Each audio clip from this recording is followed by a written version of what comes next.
Hello and welcome to Views on News. I'm Jawad Tehami. Pakistan and Saudi Arabia have held long-standing fraternal, brotherly and cordial relations. Over time, these relations have strengthened because of the continuous high-level exchanges between both the sides, cooperation in diverse areas and enhanced people-to-people contacts. Now, around 2 million Pakistani workforce resides in Saudi Arabia and happens to be the single largest remittance source for Pakistan's economy. At the same time, the bilateral trade volume between Pakistan and Saudi Arabia stands around $2 billion.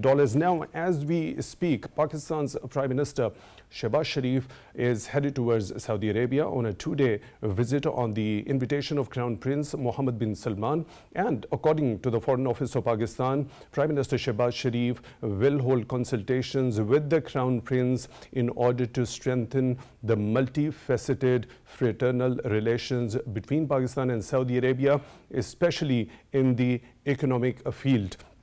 Prime Minister Shehbaz Sharif is also going to participate in and he will be addressing the Future Investment Initiative Conference. And in this particular conference, around 6,000 delegates from around the world are going to be in attendance. And Pakistan's Prime Minister is going to highlight the investment opportunities in Pakistan during his address in this Future Investment Initiative Conference. Now, Pakistan and Saudi Arabia have stood by each other through every thick and thin. Most recently, Pakistan has expressed solidarity with Saudi Arabia after the U.S. statements against the kingdom in the wake of the decision by the OPEC to cut the oil production.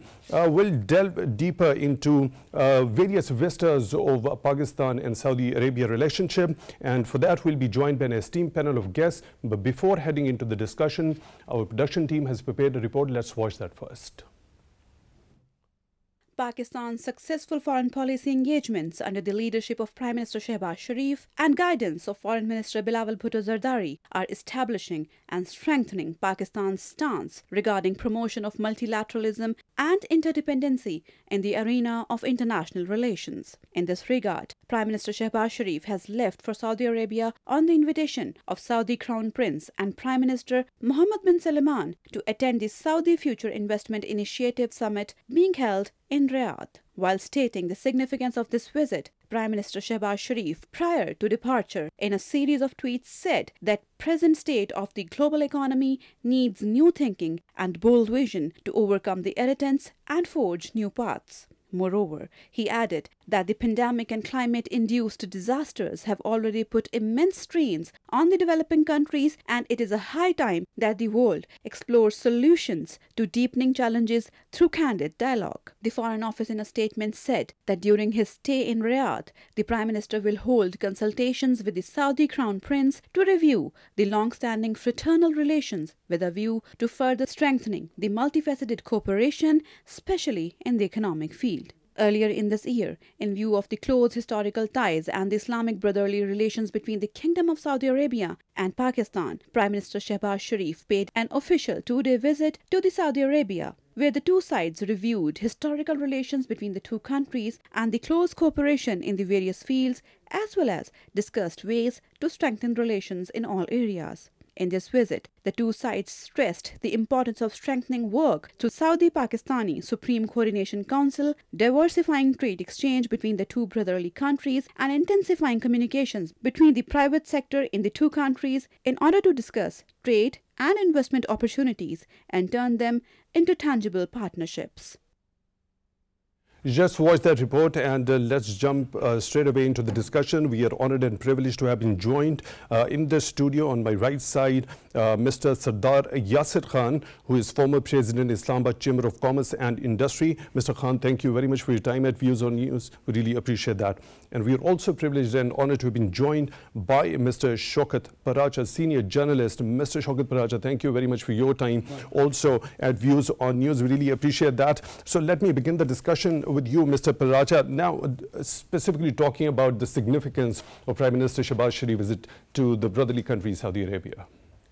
Thank you very much, and I think that's very important in the given circumstances of Pakistan, especially since we are sitting here, that how our great brothers and sisters from Saudi Arabia, they have been very, very helpful, supportive for Pakistan, supportive to Pakistan, and that would be basically the agenda, because at the moment the financial and economic situation in Pakistan, recently you heard, the entire nation heard that 3 billion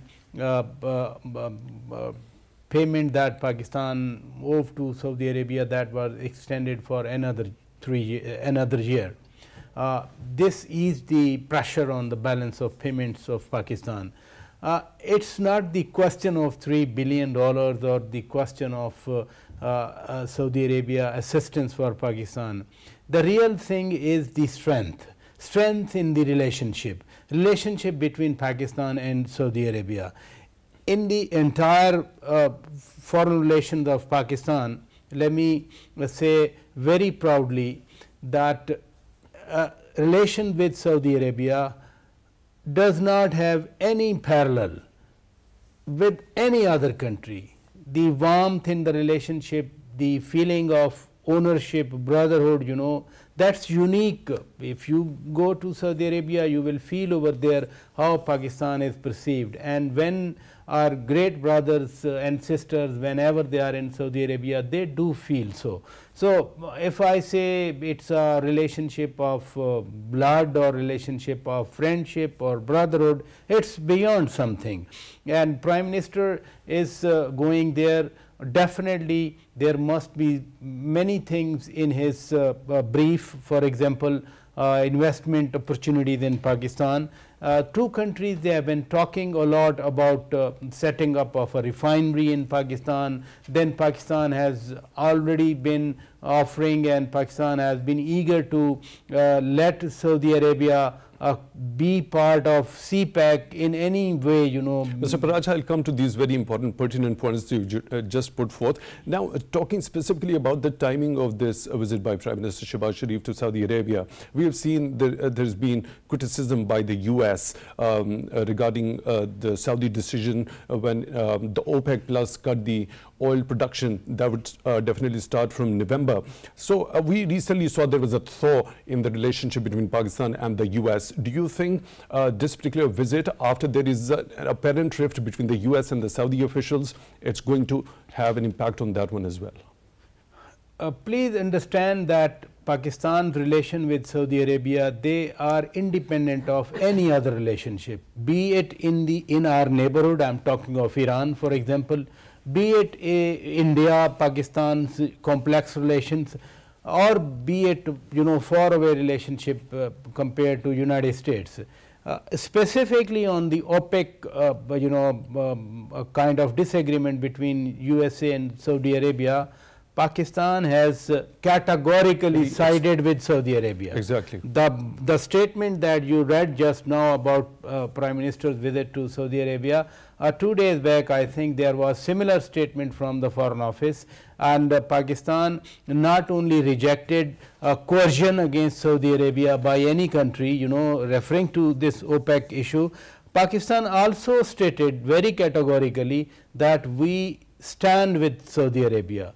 We have clear solidarity with Saudi Arabia. So, thaw between United States and Pakistan, that's also a welcome thing, because the foreign success of the foreign policy always remain that you do not earn enemies from abroad. You always try to endeavor to bring in friends, more and more friends, and especially in the Department of Defense, for example, in the field of defense, after many years there a cooperation has been restored in the refurbishment of F-16. And not only that, United States has continued this program, you know, rather the United States also rejected observations or objections from India, for example, because there was a lot of hue and cry that why United States is making assistance in refurbishment of F-16. So that track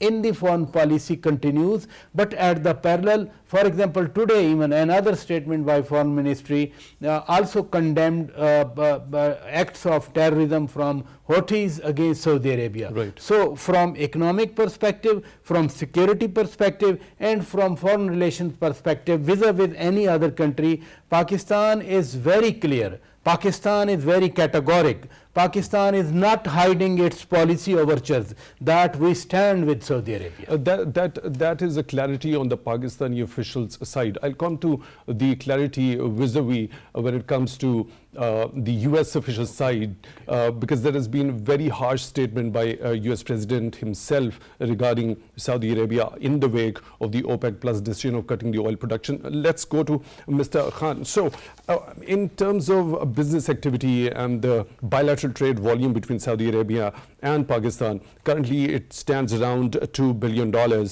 So what are those vistas or avenues in which this particular bilateral trade or economic activity between Pakistan and Saudi Arabia could be enhanced in future? I think this is a great opportunity and a wonderful initiative by the government of Pakistan to take a step into the future and try getting the investment in from Saudi Arabia as well as the other individuals visiting this conference. Look, I think Saudi Arabia has promised investment into the oil refinery in Gwadar in 2019 when His Highness visited. And I think that was not materialized for whatever reasons, and now is another time to capitalize on that same platform. Look, Pakistan has 71 industrial states. But besides this, Saudi Arabia has always had a bias towards Pakistan. If you look at the number of Pakistanis working there, you've rightly said it's about 2.4 million. If you look at the number of Indians, it's about 1.5 million. If you compare that with UAE, Qatar, Oman, there's more Indians there than there are Pakistanis. So Pakistanis have always had better preferential treatment in Saudi Arabia. We're also sending back about $690 million of annual remittances. It's a huge amount. We ourselves have a JV with the Saudi entity, and we have about 8,000 people working with our group chairman, who's my father. And they send back about $27 million annually. It's a huge contribution. How do we capitalize on this? So we're not just looking at oil and refinery, and we shouldn't. We should look at many more sectors. So we've always said that there's no value addition. So imagine a company like Al Marai setting up plant and machinery in Pakistan, because we have a huge dairy setup. We have the agricultural land. For them being able to produce dairy products here and re-exporting from Pakistan to Central Asia or Europe, for example, is also cost effective, but at the same time will enhance our exports and also on a core area, which is our strength or should be our strength. We're also looking at textile. We don't have the value addition there. We're also looking at manufacturing, into ceramics, into IT, into mobile phones, automotive. There's many more. So Saudi Arabia has seen a virgin market, and they should capitalize on this. All we need to do is give them the incentives. There's another other side to this. Now, Saudi Arabia is growing. Beg your pardon for the interjection. Pakistan's exports to Saudi Arabia over the last 3 years have witnessed a record. Am I right? Yes, because they always give you a preferential treatment. Saudi Arabia has always preferred Pakistani goods, especially when you look at meat and you look at anything else.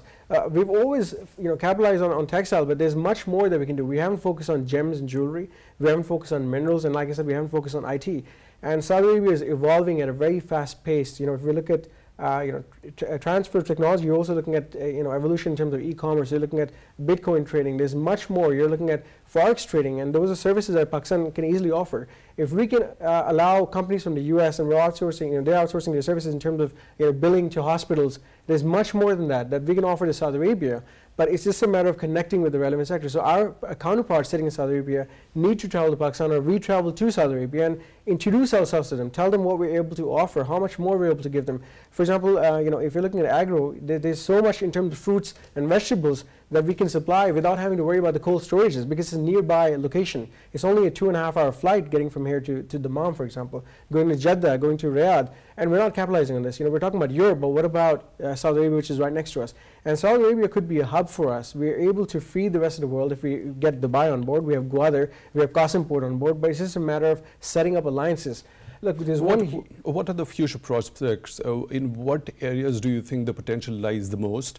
And what are the forecasts, for example, for coming 5 years or 10 years in terms of number, as far as the bilateral trade volume between both countries? Pakistan can easily, just with Saudi Arabia alone, Pakistan can easily enhance this to 12 to 15 billion easily. And like I said, there's a number of sectors. You're looking at IT, you're looking at your agro products, you're looking at your minerals, mines, ceramics is also coming in, because now we're manufacturing that.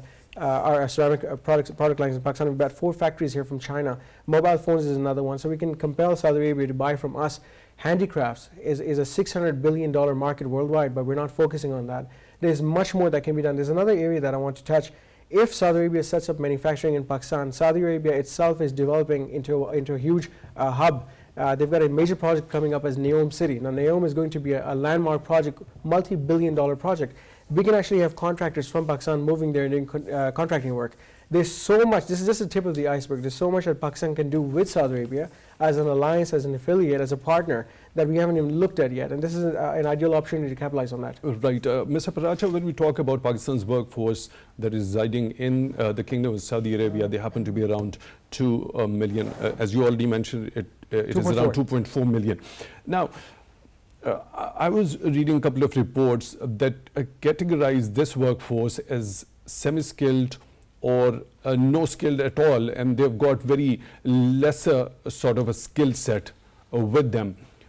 So don't you think the kind of technological revolution the world is actually having right now, we need to enhance that skill set or provide them with better education so that if they go over there and work in Saudi Arabia, they do in a better shape, and that would definitely enhance the proportion or the amount of remuneration they get from there as well? I think absolutely right that you're talking of. Look, the presence of Pakistani labor force has been there since 1970s, because the construction started over there in infrastructure or buildings. That continued without any conscious management, I must say, you know. But now Pakistan has to adjust it. What is the potential at the moment? 2.5 million Pakistanis. Pakistan is at the moment attracting around more than $30 billion in remittances, and 80% of it coming from there. That is the huge stake, you know, that Pakistan, imagine if that is not there in our kitty, what will be the situation here. So first of all, we have to keep it like it is. Not only like it is, but it has to be enhanced, you know. Vision 2030 by His Royal Highness Mohammed bin Salman, if that has created some challenges, it has also opened huge opportunities. The Neom city, for example, my friend talked about, 500 kilometers city, and all high-tech business will be over there. Look at the opening under this Vision 2030. Okay, Mr. Paracha, we'll have to go on a break, and after the break, we'll resume the discussion from here.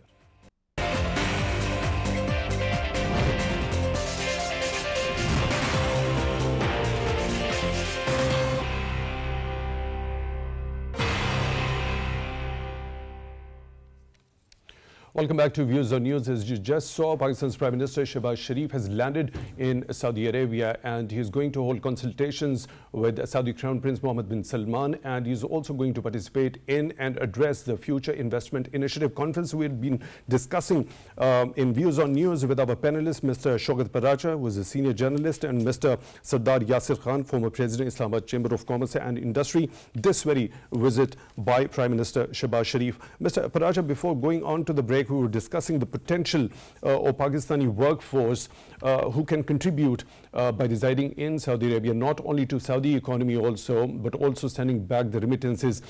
As the world is having the technological revolution, as you already mentioned, number of figures, that the kind of remittance Pakistani workforce sends back to Pakistan is already very phenomenal. How can it be enhanced? Shouldn't we be providing them with better education and skill set? We have to make adjustments. We have to manage it, because under the Vision 2030, by the year 2030, this non-skilled, you know, unskilled or this manual workforce may not be needed, because a lot of Saudi youths, they are being introduced in different fields. You could, or I could, or we could never imagine that the moment you land in Saudi Arabia on the immigration, young Saudi citizen, they will be sitting over there. go to the restaurants, go to the markets, malls.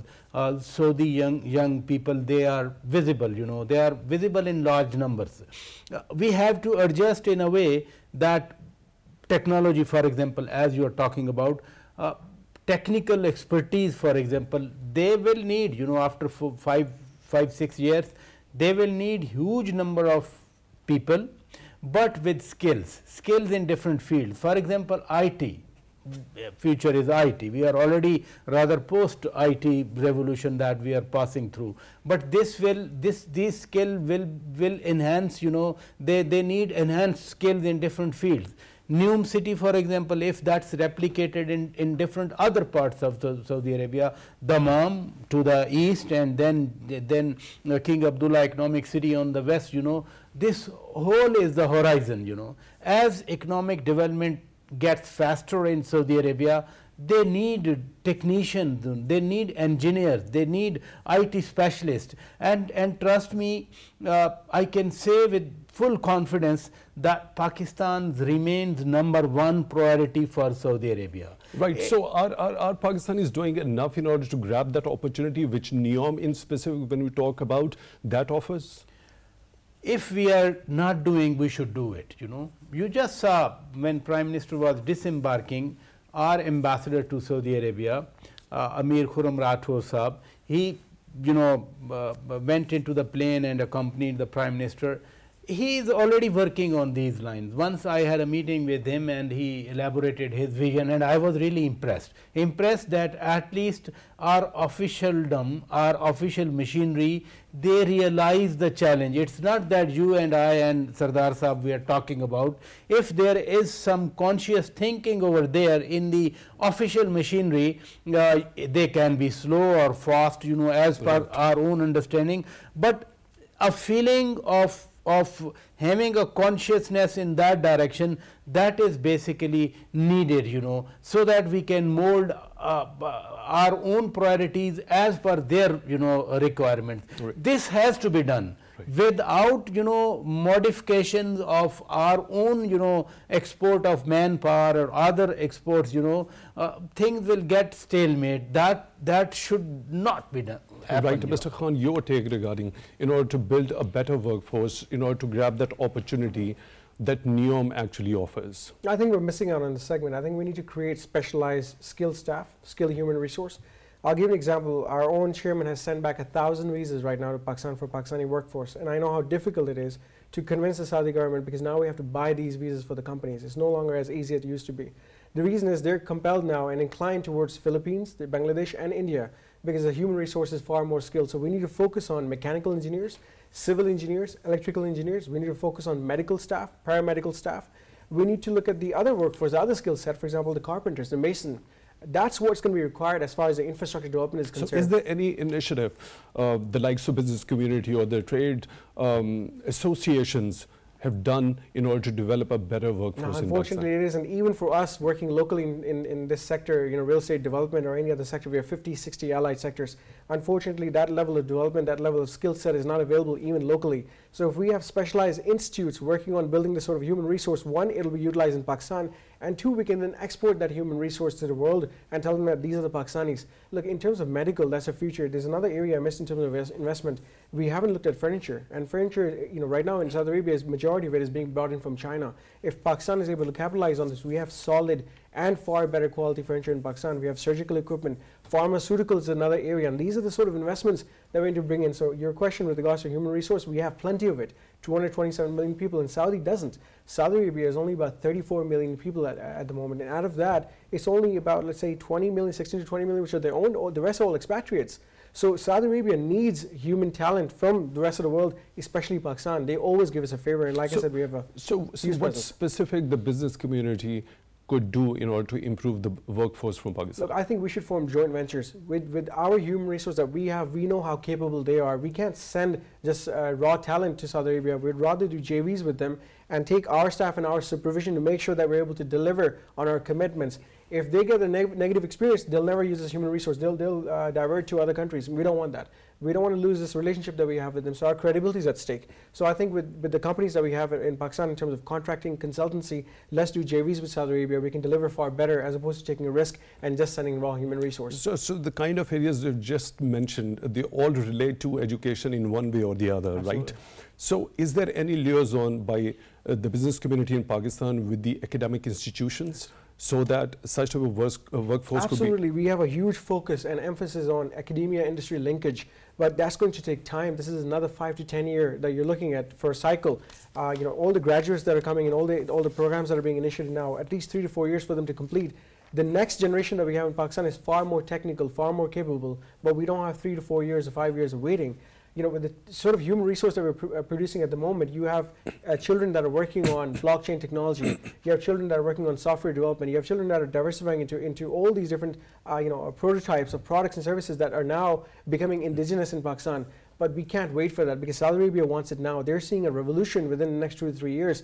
The 2030 is a long-term plan, but they want something now. So if other markets and other industry leaders enter that market, we're going to lose our strategic advantage that we have with them in terms of our relationship. So we should capitalize on this and do whatever we can with the time that we have. Right. Mr. Paracha, when we specifically talk about an MOU was signed between Pakistan and Saudi Arabia back in February 2019, $21 billion worth of investment by Saudi Arabia in Pakistan that included $12 billion in deep conversion, refinery project and petrochemical complex as well.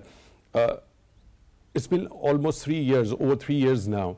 Do you think it was put on the back burner? And if so, why was it put on the back burner? Even if it was put on the back burner, for example, are we ready today? Are we in a position to offer them which opportunities that we have? These are the challenges basically, and we have to, come up with facing these challenges. For example, the time you are talking about, many hurdles were there. For example, COVID, mobility was there, no economic activity was right. taking place, Secondly, the last 3-4 years, there was a turmoil in Pakistan from investment purpose, from business purpose, from export purpose. Like NAB, for example, that all business people in Pakistan or exporters or policymakers, they were having lots of complaints, even in the official machinery, nobody was going to touch the files because of the fear that one day, if even they do something with good heart, they will be held accountable. Something is called ease of doing business. That index is not as attractive that it should serve as incentive for the foreign investors. If we say somebody was slow in coming in bringing investment, whether even today are we ready to grab $40 billion that we talk about?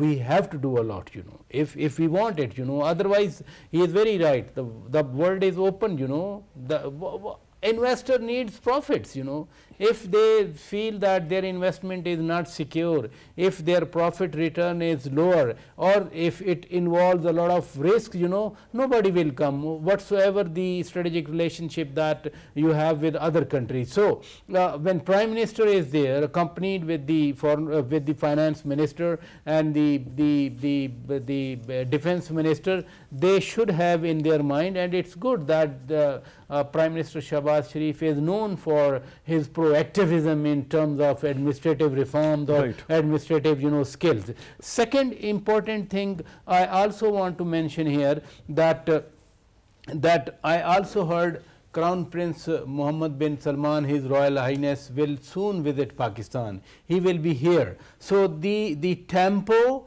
or the trajectory that will trigger in their meeting tonight or tomorrow, that will also be helpful when His Royal Highness Mohammed bin Salman is here, so that the understanding that they reach over there back in Riyadh, that is carried forward when he is in Islamabad, because after his meeting the Prime Minister will, when he is back, I hope that he will convene a bigger meeting inviting business people like Sardar Sahab and others, so their feedback feedbacks from the industrialists, feedback from different stakeholders within the government organization, they can come up with a formal bigger picture, bigger proposal that this is something we are offering in terms of good proposals, good investment, good profit return basis. So please come and invest in Pakistan. So when you talk about the profit return to the investors, now according to some reports, the government is making up its mind to offer investor profitability around 14 to 15%.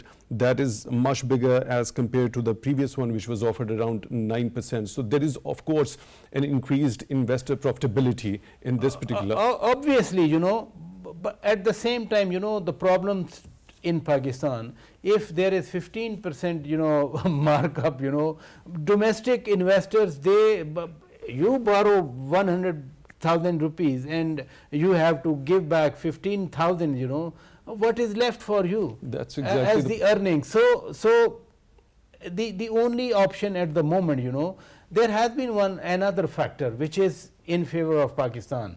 IMF ratification of the economic program. This will boost the confidence of the investors.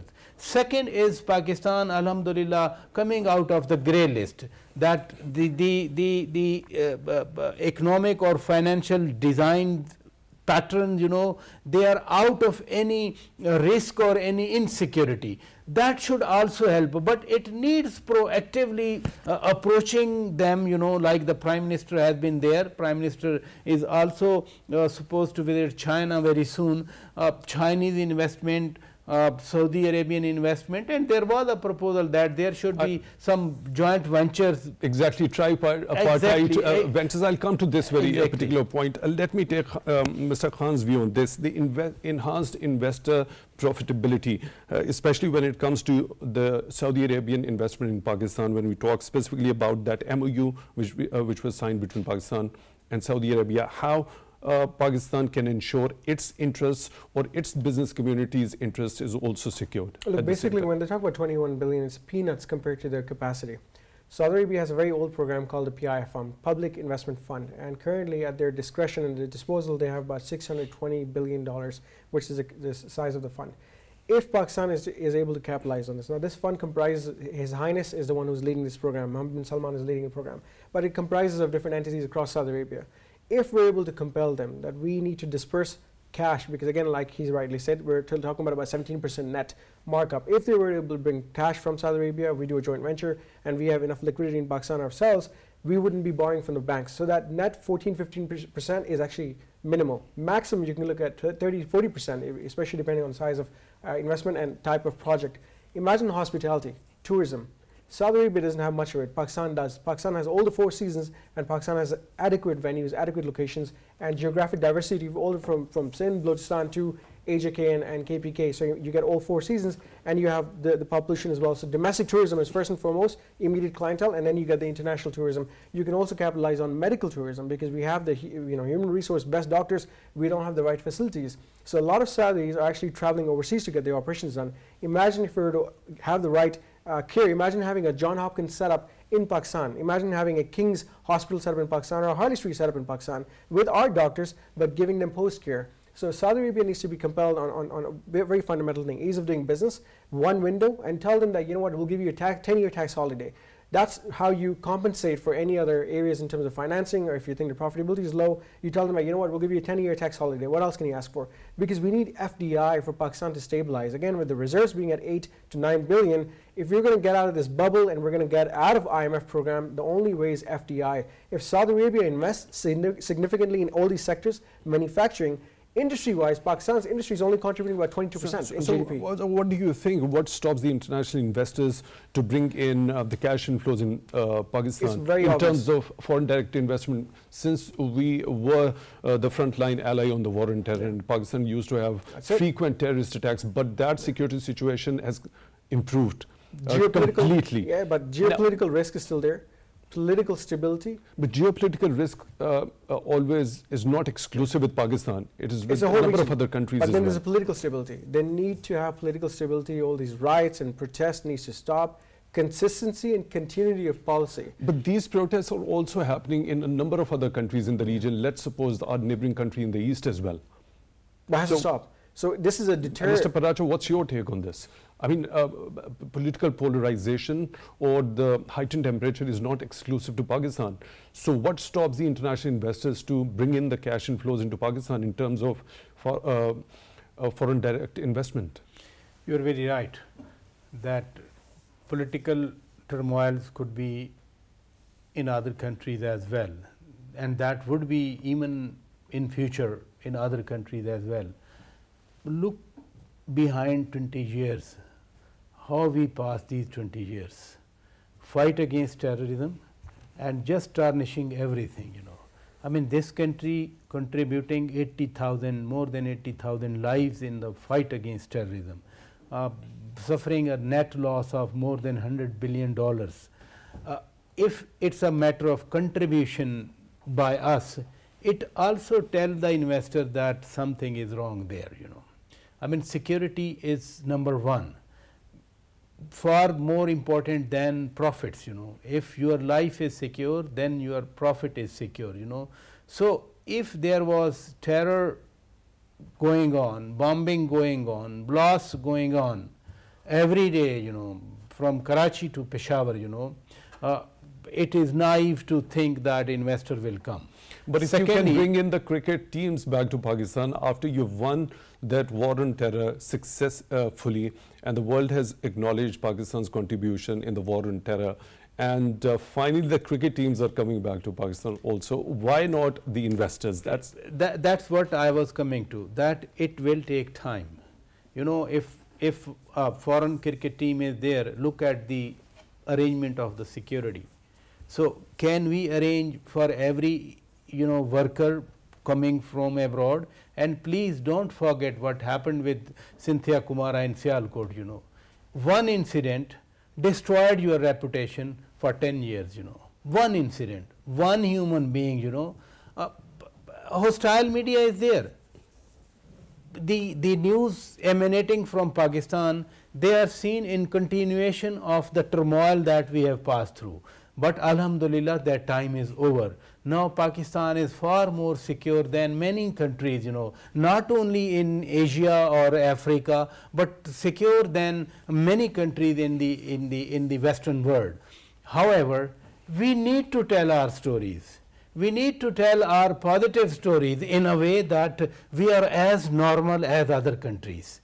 We are as normal human beings as other human beings around the world. From North America to the southern tip of Far East, you see, we need to tell these stories.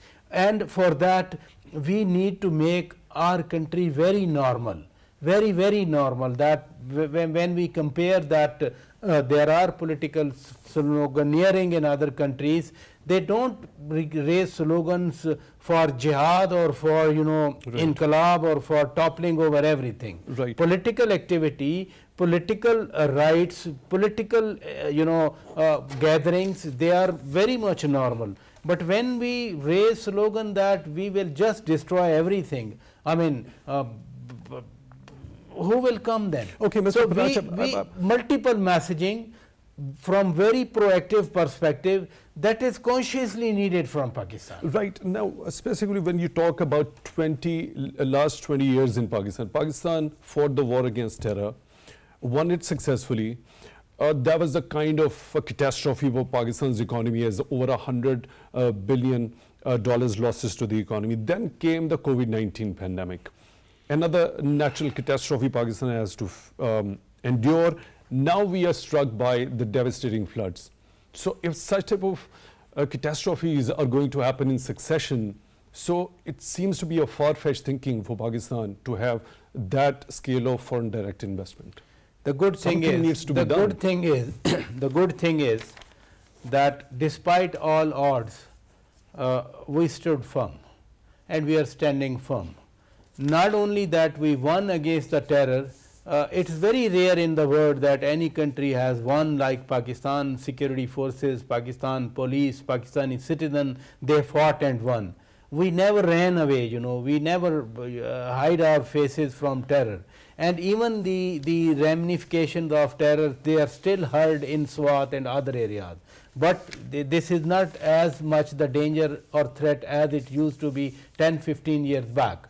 However, if that was the losses that we faced, and then COVID, then devastating floods, still we need to do a lot, you know. I mean, it's we that have to do. No one else will come, because COVID affected every country, you know, but still Pakistan, as I said, we are out of the grey list. We are a normal economy now. Right. Let's grab this opportunity. Our managers grab this opportunity. Tell the world. Who will tell our stories to the world if we don't tell our stories to the world?